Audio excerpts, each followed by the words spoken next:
दोस्तों, आज हम ऐसे विषय पर बात करेंगे जो बहुत ही अच्छी और गमगीन और सीरियस और सोचने वाली बात है। हमारे देश के अंदर हमारे देश की जो सरकारें हैं, भारतीय जनता पार्टी, हमारे देश के यशस्वी प्रधानमंत्री और हमारे प्रदेश हरियाणा के यशस्वी मुख्यमंत्री श्री मनोहर लाल खट्टर जी ने अपने देश के 130 करोड़ देशवासियों के लिए जो सुविधा, जो स्कीम, जो पॉलिसी, जो काम, जो सुविधा दी हैं, वो धरातल जमीनी स्तर पर जो लोगों को तक आ रही हैं, तो वो बहुत कम लोग ऐसे जो रह रहे हैं कि जो आज हम इस विषय पर बात करेंगे।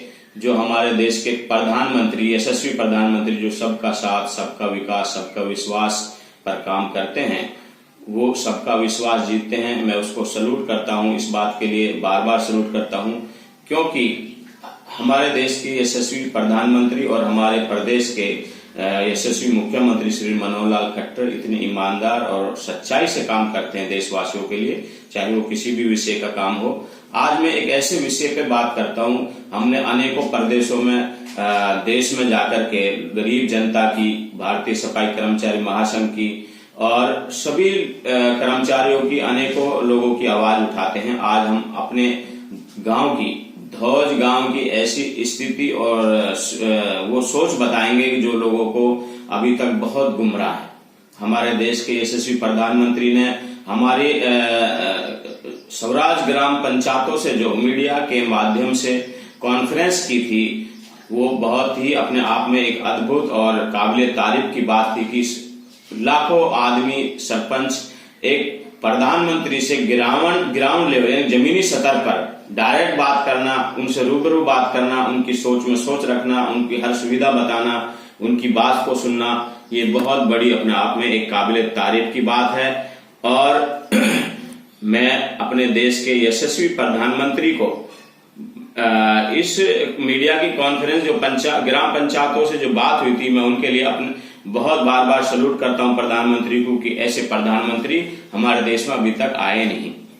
और आज मैं अपने धौज गांव के विषय पर बात करूंगा। जो धौज गांव जो पूरे हिंदुस्तान के अंदर हर रोज या हफ्ता में, 10 दिन में, 5 दिन में चर्चा में रहता है, चाहे वो मीडिया के माध्यम से होता हो, चाहे वो पत्रकारों की वजह से होता हो, या किसी कॉन्फ्रेंस की वजह से होता हो, या किसी सामाजिक या राजनीतिक कार्य की वजह से हिंदुस्तान के नाम पर चर्चा चलती रहती है। धौज गांव का नाम बराबर चलता है।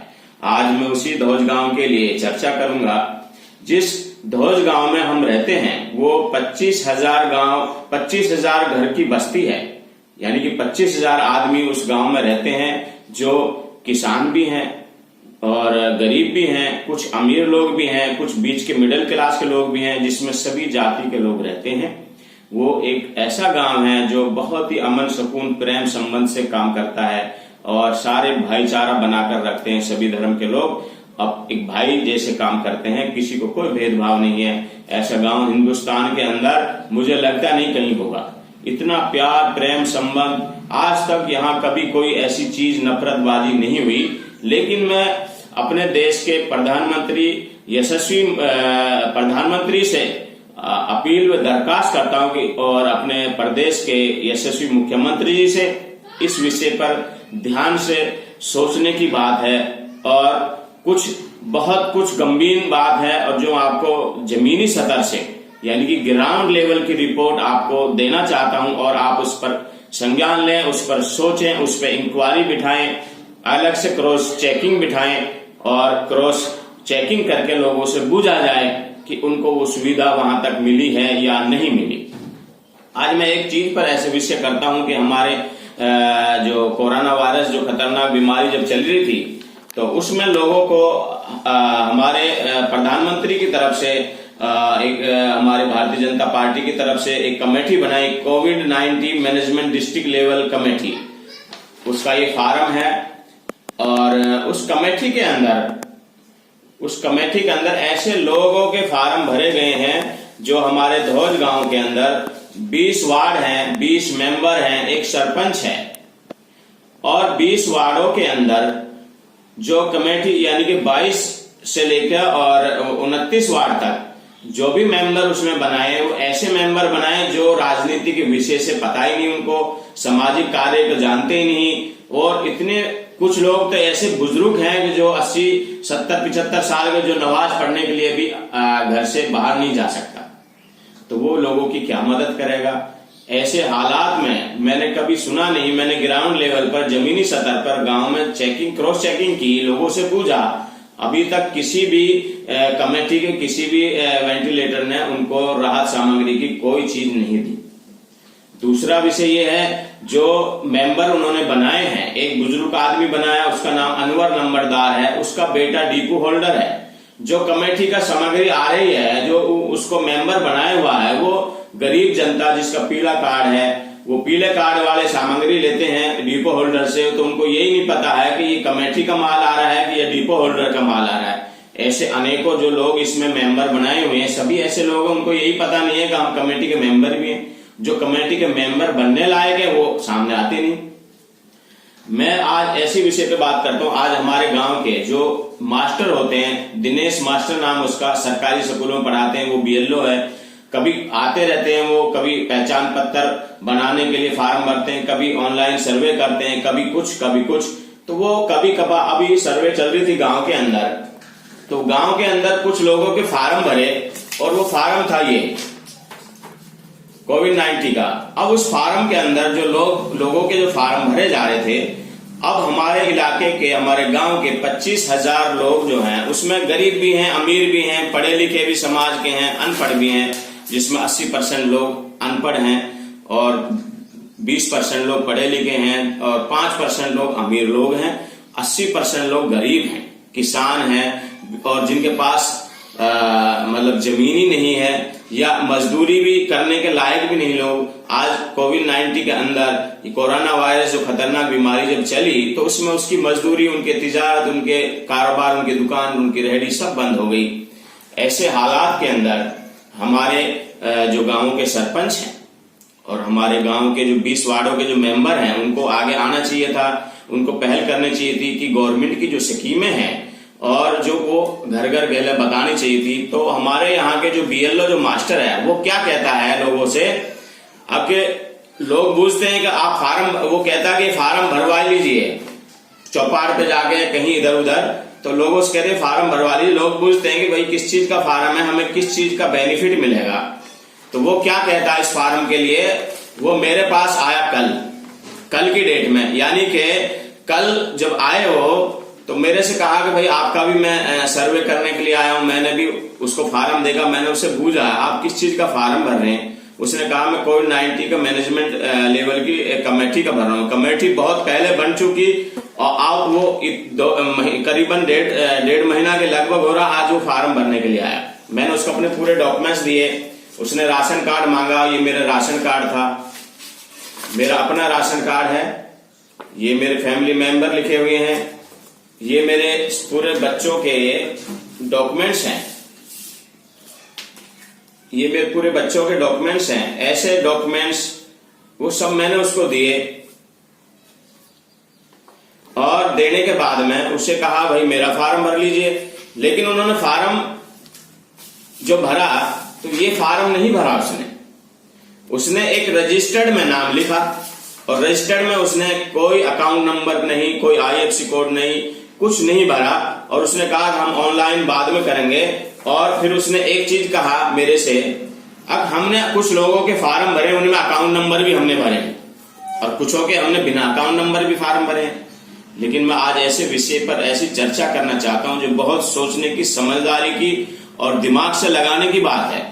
आप बुद्धिजीवी आदमी जो है वो बहुत तेजी से समझेगा, लेकिन लोगों को इतनी तेजी से गुमराह किया जा रहा, पढ़े लिखे लोगों को, समाज को, गरीब जनता को, वो ऐसे उनको गुमराह किया जा रहा है कि हमारे गांव के अंदर 25,000 गांव के अंदर, जब उस बीएलओ से मैंने पूछा किस चीज का फार्म, वो कह रहा है कि मुझे यही नहीं पता है मैं फार्म किस चीज का भर रहा हूं, मुझे गवर्नमेंट यही नहीं बता रही अब मैं किस चीज का फार्म भर रहा हूं। जब उस बीएलओ को नहीं पता अब मैं किस चीज का फार्म भर रहा हूं, गवर्नमेंट ने मुझे क्या स्कीम दी है, तो जनता फार्म कैसे भरवाएगी। और जनता पे एलिगेशन लगा दिया उसने, अब जनता फार्म नहीं भर रही, गांव का चौकीदार ने मुझे लिख के दिया, कोई आदमी मुझे कोऑपरेट नहीं कर रहा। मैं कह रहा हूं कि उस बीएलओ से बीएलओ ने मेरे सामने सेक्रेटरी से बात करी, जो पंचायत सेक्रेटरी होता है, या उसके ऊपर कोई वीडियो होगा, या उसके ऊपर कोई अफसर होगा डीसी, या ये किसकी मिली भगत है, डीसी की है या बीडीओ की है या सेक्रेटरी की है या सरपंच की है या मेंबरों की है, ये मुझे नहीं पता। लेकिन मैं इतना जरूर जानता हूं, जब मेरे आगे बीएलओ ने सेक्रेटरी से फोन किया तो उसने कहा तुम्हारा धौज जो गांव है वो अवैध बसा हुआ है। मेरा धौज गांव 5000 साल से मेरा धौज गांव बसा हुआ जब से हिंदुस्तान है, और आज वो कह रहा है कि 25,000 आदमियों का जो गांव है, जो हिंदुस्तान में चर्चा चलती है, जिसकी पूरे हिंदुस्तान में उसका नक्शा है, पूरे हिंदुस्तान में उसका नाम रोशन है, किसी न किसी विषय पर बात चलती रहती है। और हमारे देश के अंदर जैसे हमारे सुरक्षा कर्मी है, पुलिसकर्मी, हमारे डॉक्टर, सुरक्षा कर्मी डॉक्टर थे, कर्मचारी थे, सफाई कर्मचारी, इतनी वफादारी से, ईमानदारी से अच्छा काम किया, मैं उनको बार बार सैल्यूट करता हूं। ऐसे ऑफिसरों को, ऐसे जाबाज डॉक्टरों को, ऐसे सफाई कर्मचारी को जिन्होंने अपनी जान जोखिम में डालकर लोगों की मदद की। लेकिन ऐसे भी अधिकारी हैं हमारे जो गवर्नमेंट के पास जो तनख्वाह दे रहे हैं, जो मास्टर हैं, बीएलओ, जो स्कूलों में पढ़ाते हैं, जिनको आज तक पढ़ाई नहीं होती स्कूलों में, और जो फार्म भरते हैं तो वो कहते हैं कि गवर्नमेंट की पॉलिसी आई है, हमें यही पता नहीं, तो लोगों को गुमराह करते हैं। वो लोग बूझते हैं, जब लोगों का फार्म भरा जाएगा तो ये बूझेगा तो सही, उसका फर्ज बनता है भाई मैं जो फार्म भर रहा हूं उस फार्म की मुझे एक रिसीविंग दी जाए, और उस फार्म का भरने का मुझे रीजन बताया जाए। जब उसको ये बताया जाएगा कि गवर्नमेंट ने स्कीम दी है, आपको राहत सामग्री की स्कीम मिलेगी, आपके अकाउंट में 3,000 रुपये आएंगे जो हर हफ्ता मिलता है, जो हमारे गवर्नमेंट ने जो आदेश किए हैं, और आपको राशन मिलेगा। आप हमारी गवर्नमेंट का जो पॉलिसी है, 5 एकड़ जमीन से नीचे का जो जमींदार है वो गरीबी रेखा के अंदर है, और मेरे गांव के अंदर 95% लोग ऐसे हैं जिन पे 5 एकड़ जमीन ही नहीं है। 2 एकड़, 1 एकड़, आधा एकड़, 1.5 एकड़ ऐसे जमींदार हैं। मात्र 2% लोग बड़े जमींदार हैं जिनमें 5 एकड़ से ज्यादा है। मेरे गांववासी जो हैं वो 80% गरीब हैं, किसान हैं, छोटे छोटे। और इस कोविड-19 के मौके पर सब लोग एकदम हाथ खाली हो गए, वो बहुत परेशान हुए। लेकिन हमारे गांव के जो सरपंच हैं, जो मेंबर हैं, और जो हमारे जो बीएलओ हैं, जो हमारे सेक्रेटरी है, बीडीओ है, वो लोगों को धरातल जमीनी सतह पर काम ही नहीं करते। वो लोगों को गुमराह करते हैं। वो फार्म भरते हैं, अकाउंट नंबर किसी और का होता है, पैसा कहीं और का जाता, फार्म किसी और का भरा जाता है। अभी मैंने 4 साल पहले की बात है, मैंने 300 फार्म यहाँ से लैट्रिन बाथरूम की जब स्कीम चल रही थी गवर्नमेंट की, हमारे यशस्वी मुख्यमंत्री हरियाणा के जो मनोहर लाल खट्टर जी ने चलाई, और हमारे देश के यशस्वी प्रधानमंत्री ने जो स्वच्छ अभियान चलाया था, तो गांव गेले बाथरूम, लैट्रिन बाथरूम की स्कीम चलाई, उसके मैंने 300 फार्म भरे। आज तक हमारे सरपंच ने उनकी कोई स्कीम या कोई लैट्रिन बाथरूम की कोई स्कीम नहीं दी। दूसरा विषय है कि मैंने आपसे 2 साल पहले, लगभग 3 साल पहले, स्मार्ट कार्ड फार्म के 250 पौने 300 लगभग फार्म भर के, जिसकी 40 रुपया की रसीद काट के सरपंच को जमा कराई। आज तक उनकी कोई रिकॉर्ड ही नहीं।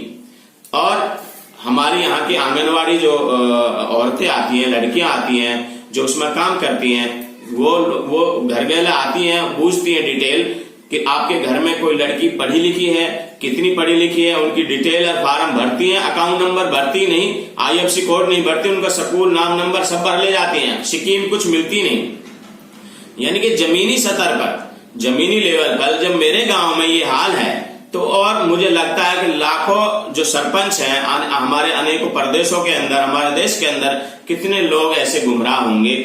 और इससे दूसरी बात यह कि हमारे प्रदेश के यशस्वी मुख्यमंत्री ने एक बार कहा था, आपको हर कार्ड पर राशन मिलेगा, चाहे हरा कार्ड हो, चाहे गुलाबी हो, चाहे पीला हो, चाहे लाल हो। और ये राशन कार्ड है, और ये राशन कार्ड हरा है। ऐसे 80% लोगों पे कार्ड है, लेकिन वो गरीब हैं, गरीब जनता है। गरीब जनता का कोई पीला कार्ड नहीं। हमारे गांव के अंदर 700 पीले कार्ड हैं, लेकिन उन पीले कार्ड वालों को, आधे लोगों को स्कीम मिलती है, आधे को नहीं मिलती। कितने लोग ऐसे हैं जो स्कीम लेते थे पहले, अब से पहले उनको राशन मिलता था, 2 साल पहले, 1 साल पहले उनके राशन कार्ड गुम हो गया, तो दोबारा आज तक उनको राशन नहीं मिला।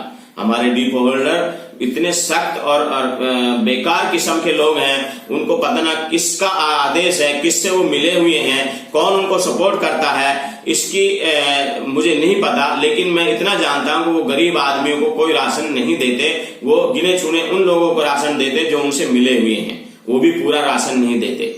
दूसरी बात यह है, जो हमारे गांव के अंदर मनरेगा के 450 काफी बनी हुई हैं। आज तक मैंने अपनी लाइफ में 5 साल होने के लिए आ रहे सरपंचों को आज तक कभी मैंने देखा नहीं यहाँ मजदूर लगे हुए हैं। अब इसमें आज मनरेगा के आदमी काम कर रहे हैं और वो मनरेगा के आदमी हैं, उनकी फाइल बनाई हुई है जो उनके खास अपने आदमी हैं, जिनको उन्होंने पंचायत से प्लाट काट के दिए हैं। और उन प्लाट काटने वाले आदमियों को, उन गरीब आदमियों को ये डर दिखाया जाता है, अगर तुमने कोई आवाज खोली या मुंह खोला किसी अफसर का आगे, किसी अधिकारी का आगे, तो आपको ये प्लाट खाली कर दी जाएगी, आपके बुलडोजर से फोड़ दिया जाएगा। गवर्नमेंट के आदेश है। बीजेपी की सरकार का डर दिखा के मुस्लिमों को डराया जाता है। कुछ हमारे कांग्रेसी मित्र हैं, कुछ हमारे सामाजिक कार्यकर्ता हैं जो लोगों को गुमराह करते हैं, कुछ हमारे गांव के जो मौजूदा सरपंच हैं, जो मेंबर हैं, जो पार्षद हैं, वो लोगों को सही दिशा में लाते नहीं, सही दिशा उनको दिखाते नहीं। मेरी खासकर रिक्वेस्ट और अपील और दरखास्त है मेरे यशस्वी मुख्यमंत्री हरियाणा के श्री मनोहर लाल खट्टर जी से और हमारे देश के यशस्वी प्रधानमंत्री से, जो पूरी दुनिया के लिए, पूरे देश के लिए, पूरी जनता के लिए, चाहे किसी भी समाज को, जो सबका साथ, सबका विकास, सबके विश्वास पर काम करता है, जिसने दुनिया का अच्छा काम विश्वास जीता है और सभी 130 करोड़ वासियों के लिए अच्छा काम करता है, मैं उसको बार बार सैल्यूट करता हूं, बार बार सैल्यूट करता हूं। लेकिन धरातल पर कुछ गांव ऐसे भी हैं, कुछ सरपंच ऐसे भी हैं जो अपने पावर के बलबूते पर, अपनी दबंगी के बलबूते पर गरीबों को डराया जाता है। गरीबों के लिए कोई स्कीम जमीनी सतह पर नहीं है। और जो उनसे जो हमारे जो गांव के अंदर ई दिशा केंद्र जो खुले हैं, वे उनसे मिले हुए हैं। हमारे लोगों के फार्म भरे जाते हैं, डॉक्यूमेंट्स लिए जाते हैं, आधार कार्ड वगैरह फार्म भर ले जाते हैं, स्कीम के बताए हुए ऐसे फार्म पूरे डॉक्यूमेंट्स लेते हैं, लेकिन वो डॉक्यूमेंट्स लेके फार्म भर के रह जाते हैं। आज तक उनकी कोई स्कीम नहीं मिलती, क्योंकि कितनी औरतें बेवा हमारे गांव की आती है मेरे पास। अब हम भारतीय जनता पार्टी के सक्रिय कार्यकर्ता, जो मैं जमीनी सतह से राष्ट्रीय सतह तक काम करता हूं, मैं उस आदमी के मार्गदर्शन पर काम करता हूं जो अपने आप में बहुत ही काबिल तारीफ के लायक, जिसका नाम है परवाज झा जी। वो राष्ट्रीय उपाध्यक्ष भारतीय जनता पार्टी के और पूर्व राज्यसभा सांसद भी हैं, पंजाब के चीफ हैं। उनके मार्गदर्शन पर मैं काम करता हूं और उनके आशीर्वाद से मैं काम करता हूं। जब तक वो मुझे आशीर्वाद देते रहेंगे, इंशाल्लाह मैं ऐसे ही काम करता रहूंगा, बड़ी ही ईमानदारी से। और मैं अपने देश के यशस्वी प्रधानमंत्री से बार बार यही रिक्वेस्ट और अपील करूंगा, आप इस चीज पर संज्ञान लें, समझदारी से काम लें। और इस पर बहुत सोचने की बात है। जब मेरे ध्वज गांव के अंदर, जब मेरे ही नाक के नीचे, मेरी जमीन, मेरे घर के साथ में मेरी जितने भी बस्ती के लोग हैं, वो बेचारे डरे हुए लोग, उनको गुमराह किया जाता है, कभी बीजेपी के नाम से, कभी किसी के नाम से, कभी कोविड-19 के नाम से, कभी कोरोना के नाम से। उनको सही दिशा में उनको गाइड ही नहीं करते। उनको वो ऑफिसर बताते ही नहीं कि आपको हम जो स्कीम लाए हैं वो आपकी जमीन, वो आपकी फायदे के लिए है, आपको राशन देने के लिए, आपकी स्कीम देने के लिए है, आपको अकाउंट में पैसा आएगा। आपको जो गवर्नमेंट ने स्कीम दी है, वो चाहे किसी भी धर्म से लोग हों, किसी भी समाज से हो, वो आपकी सेवा के लिए है। जैसे वफादारी से मेरे डॉक्टर भाई काम कर रहे हैं, मेरे पुलिसकर्मी 24 घंटा काम ड्यूटी कर रहे हैं, जो सफाई कर्मचारी ड्यूटी कर रहे हैं, बड़ी वफादारी से कर रहे हैं। ऐसे ही वफादारी से काम अगर मेरे गवर्नमेंट के सारे आला अधिकारी करें तो मेरा देश सोने की चिड़िया बन जाए और चांद पे बैठ जाए मेरा देश। और हमारे देश के प्रधानमंत्री को सोचने की बात है, ग्राउंड लेवल पर क्रॉस चेकिंग करें, कमेटी बनाए और धरातल पर लोगों से पूछे क्रॉस चेकिंग आपको क्या फायदा हुआ है। लोगों को फार्म भरे जाते हैं, अकाउंट नंबर किसी और का होता है, पैसा आते ही नहीं। कितनी औरत बेवा मेरे पास आती हैं, उनको मकान बनाने के लिए पैसा, किसी और चीज की स्कीम के पैसा, उनके फार्म भरे जाते हैं, अकाउंट नंबर किसी और का होता है और वो परेशान होकर थक कर बैठ जाती हैं। वो उनसे कहा जाता तुम्हारा कोई पैसा नहीं आया, आप डीसी की दरखास्त दीजिए, मंत्री के पास जाइए। और फिर उनसे कहा जाता वो गरीब आदमी कहाँ डीसी के पास जाएंगे, कहाँ वो मंत्री के पास जाएंगे, कहाँ विधायक के पास जाएंगे। अरे जब हमारे गांव का सरपंच और हमारे मेंबर हैं, हमारे 20 मेंबर हैं, हमने प्रतिनिधि चुने हैं, वो लोग हमारी जनता ने चुने उनको, वो इसीलिए तो चुने हमारे गवर्नमेंट की स्कीमों को हम तक पहुंचाए, ईमानदारी से काम करें, वफादारी से काम करें। अरे हमारे बुजुर्गों ने कहावत कहा है कि अगर लोग खाते तो हैं आटे में नमक की तरह खाते हैं, लेकिन ये नहीं कि पूरे के पूरे को डकार जाए, ऐसा कभी नहीं होना चाहिए। मेरे बुजुर्गों की कहावत है, जैसे पहले बुजुर्ग कहते थे अब जब चोर घर में घुसता है तो उस चोर से कहते हैं कि भाग जा, और कुत्ता से घर के कुत्ता से कहते हैं घुस, ताकि पब्लिक को पता चल जाए। ऐसे हमारे गांव के अंदर हो रहा है। इस पे बहुत सोचने की बात है। और मेरी खासकर रिक्वेस्ट और अपील है मेरे देशवासियों से, मेरे देश के 130 करोड़ देशवासियों से, मेरे खास गांव वालों से, जो सामाजिक आदमी है, गरीब आदमी है और जो पढ़े लिखे समाज भी हैं, चाहे वो किसी भी समाज के हो। मेरे गांव एक बहुत सहनशील अच्छा गांव है, जो बहुत प्यार सम्मत बनाकर रखते हैं, भाईचारा बनाकर रखते हैं, कभी झगड़ा नहीं होता, वो बहुत अच्छे लोग हैं। वहां हमारे अधिकारी कहते हैं, मेरे सामने सेक्रेटरी को फोन किया, उसने कहा सेक्रेटरी से अब यहाँ कोई फार्म नहीं भर रहे, और वो बीएलओ कहता है मास्टर जी अब मुझे यही नहीं पता ये फार्म मैं किस चीज का भर रहा हूँ, मुझे गवर्नमेंट बता नहीं रही। उसके पास कोई आइडेंटिटी कार्ड नहीं था, उसके पास कोई सेक्रेटरी नहीं था, उसके साथ कोई वीडियो नहीं था। ऑफिसर जो होते हैं, मुझे नहीं पता वो किस चीज से आगे कौन से मिले हुए हैं, डीसी से मिले हुए हैं या डीसी को पता ही नहीं है। अगर डीसी को पता नहीं है तो इस पर सख्त आदेश करे, अपने नीचे के अधिकारियों को धरातल जमीनी सतह पर लोगों को एक लोगों को उनके फार्म भरे, उनको समझाए लोगों को, और वो फार्म भरवाएंगे जब उनको बताएंगे तो।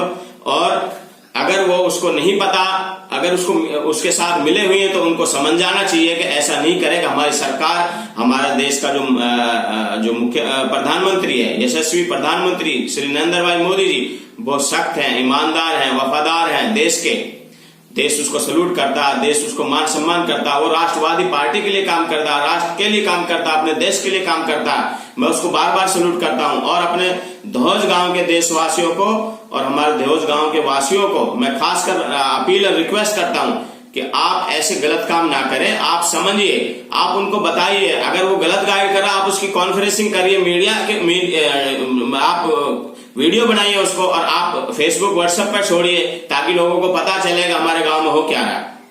और बार बार इसको समझने की कोशिश है, कोई आला अधिकारी आ रहा है तो उसके फार्म भरिए। आप डरने की कोई जरूरत नहीं है, आपके फायदे के लिए फार्म भरे जा रहे हैं, आपकी स्कीम के लिए फायदा भरा जा रहा है, आपकी गरीबी रेखा के लिए फार्म भरा जा रहा है। आप जितने भी हमारे धौज गांव के 80% गरीब जनता है, चाहे वो पढ़े लिखे या अनपढ़ है, बेरोजगार या रोजगार वाले, आज तो सब बेरोजगार हो गए, उन सबका फार्म भरा जाए। वो सारे फार्म भरे, इनसे डरने की जरूरत नहीं। मैंने भी फार्म भरे, मैंने अपने पूरे डॉक्यूमेंट्स दिए अपने पूरे परिवार के। आपको घबराने की जरूरत नहीं, आपको हौसला रखने की जरूरत है। हमारे देश में जो सरकार है वो बहुत अच्छी है, वो सभी धर्म के लिए काम कर रही है। आपको कोई घबराने की जरूरत नहीं, आप बेझिझक होकर फार्म भरिए और उनसे रिसीविंग लीजिए, उनकी कॉन्फ्रेंसिंग करिए, आप घबराने की जरूरत नहीं। मैं इसी विषय पर अपने देश के फिर दोबारा प्रधानमंत्री से और हमारे प्रदेश के मुख्यमंत्री से रिक्वेस्ट और अपील करूंगा इस वीडियो के माध्यम से। सोचने की विषय है, ऐसे जब मेरा धौज गांव में इतनी परेशानी है, गरीब जनता को इतना गुमराह किया जाता है, तो और अनेकों गांवों में, अनेकों प्रदेशों में कितने लोग परेशान होंगे। इस पर जमीनी सतह पर कोर कमेटी बनाई जाए, धरातल पर क्रॉस चेकिंग की जाए, नया अधिकारी आईएएस अफसर कोई क्रॉस चेकिंग करे, ताकि लोगों का पता चले, हमारे यहाँ के सरपंचों का, हमारे मेंबरों का, हमारे ब्लॉक समिति मेंबरों का, पार्षदों का, ताकि लोग गुमराह ना हो, ताकि धरातल जमीनी सतह पर उन लोगों के लिए वो स्कीम पहुंचे। और मैं अपने देशवासियों को और अपने गांव वासियों को बहुत बहुत धन्यवाद करता हूं, अपने प्रधानमंत्री को, अपने प्रदेश के मुख्यमंत्री को, कि मेरी रिक्वेस्ट पर, मेरी अपील पर, मेरी इस वीडियो के माध्यम से, इस कॉन्फ्रेंस के माध्यम से इस पर संज्ञान लिया जाए, इस पर विशेष चर्चा हो और इस पर एक बहुत मतलब सीरियस कमेटी बनाई जाए, तो अंदर खाने जो इसकी चेकिंग हो, जो इस पर क्रॉस चेकिंग हो, क्योंकि यहाँ बहुत ही ज्यादा घपलाबाजी है। और बहुत बहुत धन्यवाद, बहुत बहुत नमस्कार।